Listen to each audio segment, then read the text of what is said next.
Have a drink. Huh? There you go. How super cute is that? If I had a trailer, I'd take him with me.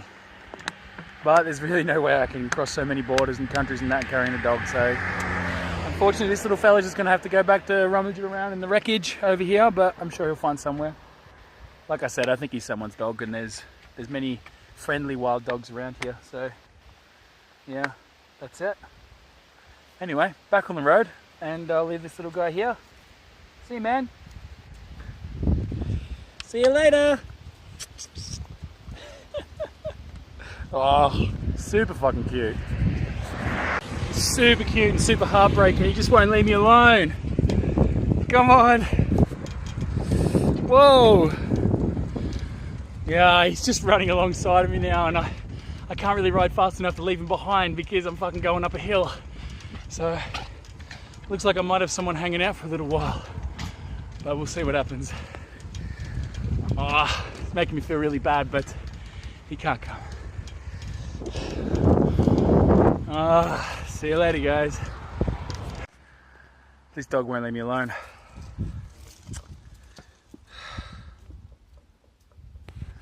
Super mega cute.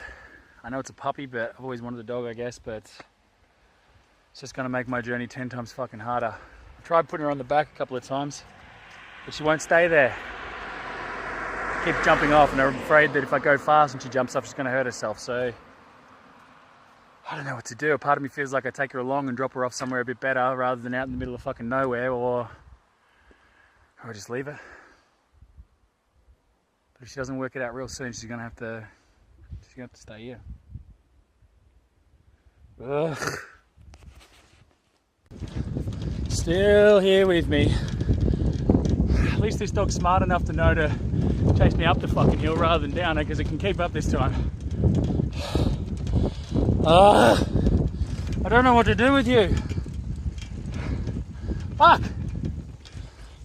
This little fucker is super thirsty, and I've got water and I can fucking give it away. But it's just just falling in love with me even more. I guess a part of me is falling in love with it. Piece of shit. This fucking dog's ran up this hill now for like the last fucking 6 or 7 kilometers, like up a steep hill, so I don't know what to fucking do. I guess I'll get to the next town, I'll do a bit of research and I'll see if it's possible or what might fucking have to do, but if the dog ain't gonna get on the bike, there's no way this dog can run 100 kilometers a day. You ain't gonna make it. But you're just thirsty and hungry, aren't you?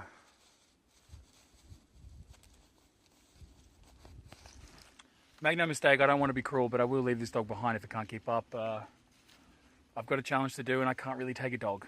Part of me thinks it'd be cool having one, but another part of me knows there's a lot of fucking ups and downs with having a fucking dog on the road. But it is super fucking cute, aren't you? You want water? Alright, I'll give it some more water, but I'm about to go to the top of the hill and then I'm about to go downhill, and if this dog can't find me at the bottom of the hill, it ain't coming along, so that's the rules. Peace out. So, fucking dog update. I've made a customization to my bike. Essentially, this dog has to be able to fit in this bag on the front wheel, and you need to be able to chill the fuck out and sit there and enjoy it, or I'm about to go down a big hill and that's it, that's the end of us. So, your best case scenario is you either get in there and then I do some research and then we find out whether or not this is even fucking possible. If it's not possible, bad luck. But if you can't get in there, bad luck. So, you got one chance. Wait, you got one chance. One chance. Are you ready? You ready to try again? Well, let's try again. So that's it, I've finished the climb. I'm at the ultimatum now with the dog. I've tried to put the dog in the front bag quite a few times, but it just won't have it. So if the dog can't sit still on the bike, then I literally can't do anything for it. I'm not going to start walking to keep this fucking dog happy. So I've just about to do the downhill, and unfortunately we had a talk and I said you need to sit in the bag or I'm going to go. And you know what, I tried 5 times, riding off with the dog in the bag and not keen. So that's it. I'm about to let go of the brakes and roll down this real steep hill, and if the dog follows me in about 5Ks, sure, but if not, it's on its own. I gave it plenty of water, gave it a bit of food. No, I didn't give it any food, sorry. No, I gave it lots of water, and that's it. That's all I can do. So there we go, I just let go of the brake, and see you later. Come on, this is not fair. Oh, I feel so bad. I feel honestly so bad. I'm gonna trail off a bit and then see the dog catches up and I'll put it in the bag again. Fuck's sake. So, this is the update. This is the dog in the bag. Super duper fucking annoying dog. And super cute at the same time. She's just hungry and thirsty, I know that, but we're in the middle of the forest and I don't like leaving dogs out in the middle of the forest, so I'm going to try and get this dog near a town and then maybe someone else will pick it up or something like that. But the dog can't run to keep up, so this is it. This is the last opportunity, this is the last try. If you don't stay in here, I can't take you, and it's as simple as that. I can't make any fucking deals. You know, you can't just come in and change my life. That's not how it works.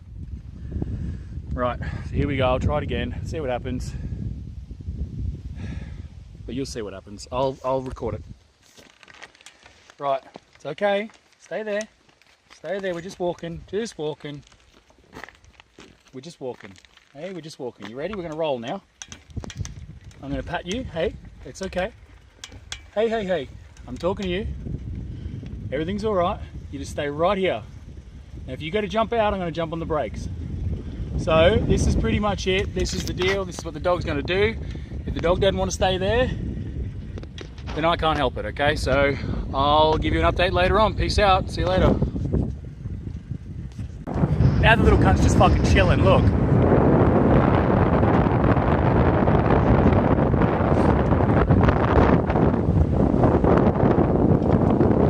Get your motor running.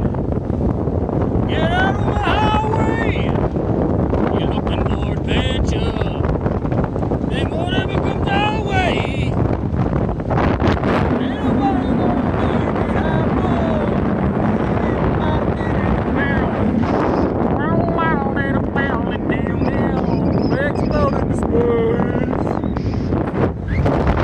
I think I finally got near that bushfire.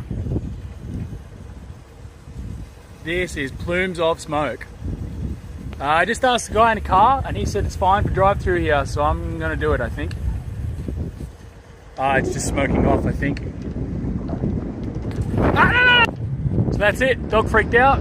Got its leg stuck in one of the spokes. Just flicked it a little bit. It wasn't hurting it, but it was just freaking it out. So it ran into the bush and ran away. I knew that it was going to try and jump out at one point.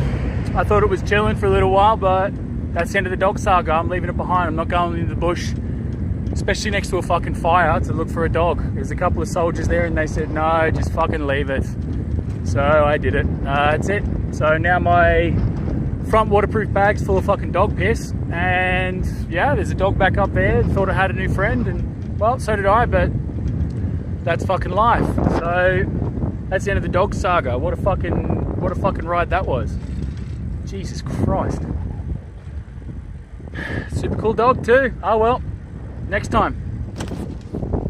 So I just stopped and got some water off some friendly Bosnian family out in the countryside. The valley's opened right up. I was actually planning on stopping here and camping for the night, but I asked the man with sign language, because I can't speak Serbian, he couldn't speak any other language, if it was uphill or downhill, and he said it's downhill the whole way. So I thought, fuck it, I'll pump out some more kilometers. I quickly just, after all of the adrenaline of what just happened, I just want to go back and revisit, about what happened to the dog. So, my brain, or my lifestyle and all that, has always been telling me that I can't take a dog. I can't. And that was a mixed breed dog, and, I would have taken it to a vet, getting it wormed, getting it desexed, and blah, blah, blah, blah, blah, which would have obviously cost a lot of money. But I always had this opinion that essentially I'll take a dog if the dog can keep up, or if the dog can be a part of the adventure. I can't change it or specify for the dog. I can't change my lifestyle for the dog. The dog has to change its lifestyle for me because I'm doing something. You know, eventually when I get back to Australia, then it would have been fine. We could have just hung out and chilled out and done what it liked, but it just needed to sit in the bag, essentially, for me to even make up my mind. I mean, I still had to do some internet research and stuff like that and find out if it's even possible. I mean, if I'm crossing from country to country, I might not even be allowed to take animals through. So I don't actually know. I mean, just to pick up an animal on the side of the fucking street's it's a bit crazy, really. You can't really do it. You need to think about it a little bit more than that. So that's what I was going to do tonight. It's the reason why I didn't give it a name or anything like that, because as soon as you give it a name, you get attached and then you end up trying to do extra things. But anyway, so I was riding down the hill and the dog was actually enjoying it, and so was I. I was singing a song to it and having a really good time and hanging out. But then, look, we went past that fire, and there was a couple of guys on the street, the army guys, and the dog just freaked out, and I was going quite fast. And then its leg flicked out and it was just getting flicked by the spokes. To be honest, it probably wouldn't have even hurt the dog. Its leg was just sort of flipping out, but it was just freaking it out. And it was, and I was like, I told you. But anyway, essentially it freaked out and it jumped out of the bag, and then it got hurt, and then it ran into the forest. And it stopped at the edge of the forest, and it did look at me. It did look at me like, come on, like, come and get me. But I can't do it. You know what I mean? Like, if the dog can't sit in the bag, and if the dog can't sit on the back of the bike, I mean, I know I'm asking a lot straight away, but I mean, I'm doing something. I can't just take every single animal that pops out the side. So I'm feeling a little bit heartbroken because I felt a connection with that dog, to be honest. But that's life. Sometimes things work out and sometimes things don't. I'm partially depressed about it, to be honest. A little bit. I feel really bad that I've left it behind and that it's sitting in the forest now on its own, but like I said earlier, I did give it water, and I gave it a chance. And that's all you can do. So that's it. Yeah, I'm feeling bad about it, but that's life and that's the game, and nothing I can do about it. So I'm going to ride on. I'm going to get the rest of my distance, and then I'm going to set up camp, and I'm going to ride back into Croatia tomorrow. That's pretty much where I'm at. I'm not feeling great, but that's life. Anyway, that's it. See you later. Okay, last vid for the night. I've been riding for fucking ages. I've definitely gone past my challenge today. I've really done really well amongst all the other drama along the way. So I just seen a giant fucking dead pig on the side of the road, so that lets me know that there are wild pigs, big ones around here. This thing was fucking big. So I don't really feel too comfortable camping. Fortunately, when I looked to my left straight after I seen a dead pig, there's like a fucking abandoned city again. It is active though, so some sort of active, because that little building that you see there is a massive beehive for collecting honey. But these houses look like there's no one in them, so I'm going to pitch a tent for the night. That one over there looks nice, the triangle one. So I'm going to head over there and check it out. The only thing that I'm a little bit sketchy about when I go around these places is that there was a lot of war here, 10, 15 years ago. So there is a chance of landmines. So I just need to be careful, keep an eye out. If I'm riding my bike, my footprint's even smaller than my feet. So yeah, I'm going to ride over there and see what happens. But I'm sure I'll be safe. Anyway, that's it. I'm pretty tired. The whole dog thing pretty much drained me emotionally. I felt really bad leaving it behind, but there's nothing I can do about it. It's life. So yeah, I'm just gonna chill out tonight. It was going to be the first day that I didn't have marijuana, but at the bar that I was at this morning, the guy just sort of read it on my face and asked if I wanted some and gave me some for free. So I actually have some more for tonight. So I think I needed it, and it came in handy because I'm feeling pretty depressed. So that's it, really. I think I'll talk about the dog thing again in the morning when I've thought about it a little bit more. But yeah, right now I'm feeling pretty shitty. So it was a good day. It was filled with adventure, ups and downs of travelling. But yeah, that's pretty much it.